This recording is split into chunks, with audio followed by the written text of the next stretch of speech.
અને હવે આ ડીજે વાળા શું કે છે કે તમે આ ડીજે તમને બંધ કરાયો પણ તાર હવે અમારે દારૂ ગાળવાનું ચાલુ કરો.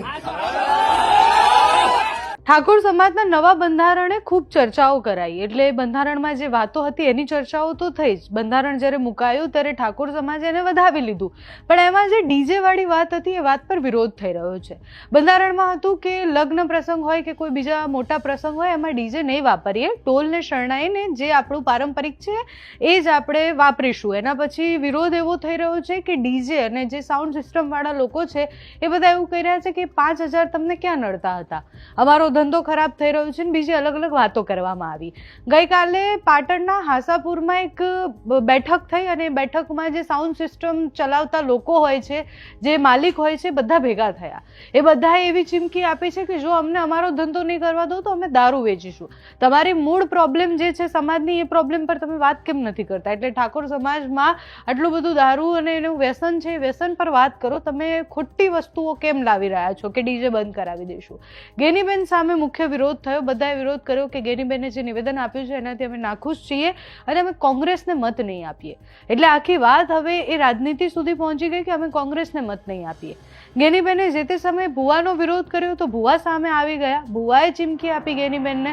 હવે ગેનીબેન અને આખા બંધારણ તો આખા સમાજનું બંધારણ છે. જ્યારે સહસંમતિથી બંધારણ રજૂ થયું ત્યારે બધાએ એવું કહ્યું કે બંધારણમાં જે વાત છે એટલે ખોટા ખર્ચામાં એ લક્ઝરી ગાડીઓ લઈને નહીં જવાની, વધારે પડતી ગાડીઓ લઈને લગ્નમાં નહીં જવાનું, ખોટા ખર્ચા લગ્નમાં નહીં કરવાના, સોના ચાંદીના કેટલા દાગીના આપવાના, એ બધું જ બંધારણમાં લખેલું છે.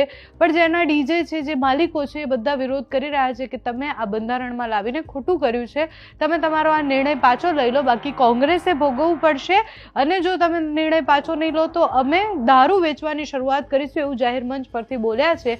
તો ગઈકાલે જે ડીજે વાળા લોકો ભેગા થયા હતા એ લોકો વિરોધ કરીને ગેનીબેનને શું કહી રહ્યા છે, ઓવરઓલ એ આખી બેઠકમાં શું થયું તે જુઓ. આ પ્રશ્ન પતે નહીં ત્યાં સુધી કોઈને પણ સાઉન્ડ ભાડે આલવો નહીં.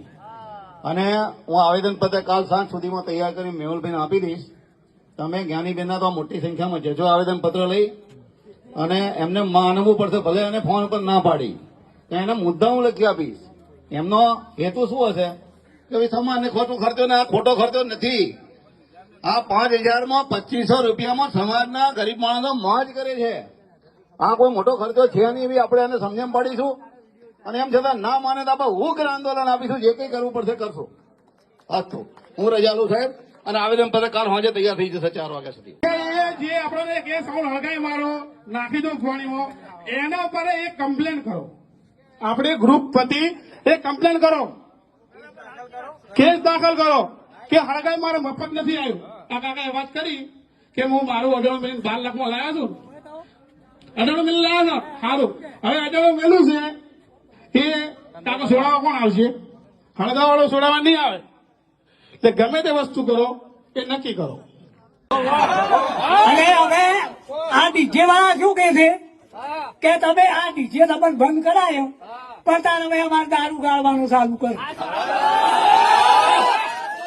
તમે કઈ એમ કીધું કે અમારે નભું છે ના ઉપર ધંધો કોઈ કઈ કરે જ શું આ? એટલે જો તમે આટલો જે આ બધા સંસદ સભ્ય અને ધારાસભ્યો અને પછી હવે આ તો મારે બધું ચોય નોખવાઈ જાવ વાત તો આથી ગઈ. એટલે હવે મહેરબાની કરીને આ તો બંધ કરાવ્યું છે, પણ આટલું તમે બંધ કરાવો. જો ઠાકોરમ તમે જો થાવ એનું જો ઉંસાદ આપવા હોય તો આ દારૂ બંધ કરાયા નથી. અને આ તો જો 2,500 રૂપિયા કેમ ડીજે વાળા લેતા એવું ગરીબ હોય, અને એ બંધ કર્યું. અને બધા શરણાએ વાળાને સાદું કરાયા છે. એટલે અરે શું 20,000 25,000 અમારે એક દાડો કે 15,000 હોય તારે આવું લો. હવે મારો 2,500 રૂપિયાનું ડીજે થાય અને કે 15,000 જેવું તાર શું આ મુસાદ આવવાનું કર્યું કે નેસાદ આવવાનું કર્યું? હા આ તો હોમાં તો 2 રાહ મળ્યું, એક હતી 2 મળી ગઈ. હા વાત તો હતી કે હા ભાઈ એક કાકો હતા કે એટલે હોમાં વેવાઈ ગયા.